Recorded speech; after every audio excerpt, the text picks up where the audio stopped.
नाज़रीन, नवाबशाह शहर जो शहीद बेनज़ीर भुट्टो के नाले से जुड़ल है, उतां जी बल्दिया जो शाही ऑफिसर शहरन के चवे थो त मां वज़ीर आज़म पाकिस्तान और वज़ीर आला सिंध जी भी फोन ना खणंदो। अड़े अमल खिलाफ शहरन बल्दिया ऑफिस अंदर सख्त एहतजाज किया है। ॾिसूं था SS न्यूज़ के रिपोर्टर तालिब हुसैन रिंद जी हिन रिपोर्ट में।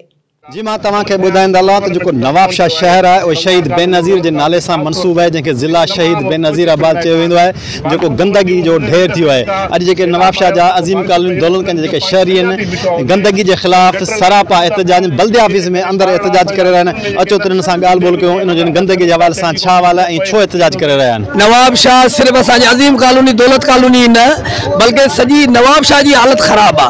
तव्हां ॾिसो तो बुनियादी जो शयूं आहिनि, रोड रस्ता ड्रेनेज बिजली गैस मुकम्मल बंद है। असांखे घट में घट 6 महीना थिया आहिनि, स्वीगेस कोन्हे अज़ीम कॉलोनी में। कुछ कनेक्शन लगा आहिनि, कुछ कनेक्शन न लगा आहिनि। गटर सॼा भरिया पिया आहिनि, को भी गटर साफ़ कोन्हे। असांजो इहो ई मुतालबो आहे त असांजे पाड़े में गंदगी घणी आहे, मच्छर घणा थी विया आहिनि, बीमारियूं वधी वियूं आहिनि, मलेरिया जी बीमारियूं वधी विया आहिनि। ऐं निसार आबादी असांखे करप्ट ऑफिसर जो खपे ई कोन। इहो चए थो मां त वज़ीर आज़म जी फोन न खणंदो आहियां, त मां तव्हांजी कंहिं ग़रीबनि जी खणंदुसि। निसार आबादी 4 जा ज़िले तालुके नवाबशाह जो कयो अथसि। नायल जेको ऑफिसर आहे रुगो रिश्वत खाए वेठो आहे। जेके असांजे में हुते आहिनि इहे जमादार, उन्हनि खां माना जेको वठे थो इहो बथो थो वठे। ऐं जेका 2 जा 3 अचनि था सुपियर, बाक़ी जेका सभु गुम। जेकॾहिं बदज़ोक जे हथ में बाग़ रहियो त पोइ हिन चमन जो छा थींदो।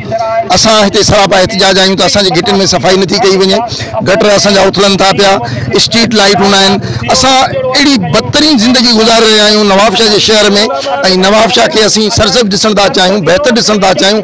असां सिर्फ़ु इन करे एहतजाज लाइ आहियूं त असांखे जीअण जो हक़ ॾियो। असां सां जेको इंतज़ामिया हिते ॿिए अखियाई कयो वेठी आहे, जेके VIP कल्चर कयो वेठा आहिनि, जेके माण्हू जिन के हिन जे नज़र में VIP आहिनि, उन्हनि जे घरनि जे अॻियां सफ़ाइयूं थियनि पियूं। ऐं बाक़ी ग़रीब वेचारो जेको आम जेको शहरी आहे उहो उन गटर जे पाणियुनि मां लंघी करे पंहिंजे कमकार लाइ वञे थो। सुबुह जो स्कूल में ॿार बि गटर जे पाणी मां लंघनि था। काफ़ी अहिड़ा वाक़िया थी चुका आहिनि जेको ॿार गिरिया आहिनि ऐं उन्हनि खे जेको आहे एमरजेंसी में पहुचाए उन्हनि खे असां बचायो आहे। नंढड़ी ॻाल्हि आहे, को असां वज़ारत उज़मा हिन खां नथा करूं, असां कोई इदारनि जी सरबराही असां नथा करूं। असांजा रोड रस्ता गटर जे पाणी सां भरिया पिया आहिनि, बीमारियूं पैदा थियनि थियूं। गटरुनि जा ढकड़ा न आहिनि, उहे राकास वांगुरु असांजे बच्चनि खे गिरकाइण जे लाइ रोज़ सॾियूं कनि। असां 2 महीननि खां वठी हिननि जे पोयां लॻल आहियूं त बाबा सफ़ाई करायो, सफ़ाई करायो। सफ़ाई करण जे लाइ तयारु न आहिनि। निसार आबादी टहिड़ो हिकिड़ो रखियो अथनि जेको ॻाल्हाइण जे लाइ तयारु न आहे कंहिंसां। CMO हिते ऑफिस में वेहण जे लाइ तयारु न आहे। असांजा सिंपल मुतालबा आहिनि त बाबा असांजे पाड़नि जी सिंधी सदन जी सफ़ाई करायो, गटर लाइननि जी खाटी करायो, गटर लाइननि जे मथां ढकणा ॾियो। ऐं जेको चौक चौक ते सर्च लाइट वञो जेकी रोशनी थिए। असां ऊंदहि में ख़बर न आहे त असां अफ्रीका में था रहूं, किथे था रहूं, ख़बर नथी पवे असांखे। जी नाज़रीन, तव्हां शहरनि जो ॻाल्हियूं ॿुधियूं त इन्हनि चयो त हिते जेको बल्दिया ऑफिसर है निसार अब्बासी, उहो चवंदो त मां वज़ीर आज़म वज़ीर आला सिंध जी फोन न खणंदा। तव्हां त हिकिड़ा आम शहरी हो, मां तव्हांजी फोन कीअं खणंदुसि। मुंहिंजी दिलि चवंदी त सफ़ाई कंदुसि, न त भली पिया ॿुधो। इन्हनि जो चवण जेकॾहिं बल्दिया ऑफिसर न हटायो त असां अॼु 100 माण्हू आहियूं, सुभाणे असां 200 माण्हू हूंदासीं, सॼो शहर बंदि कंदासीं।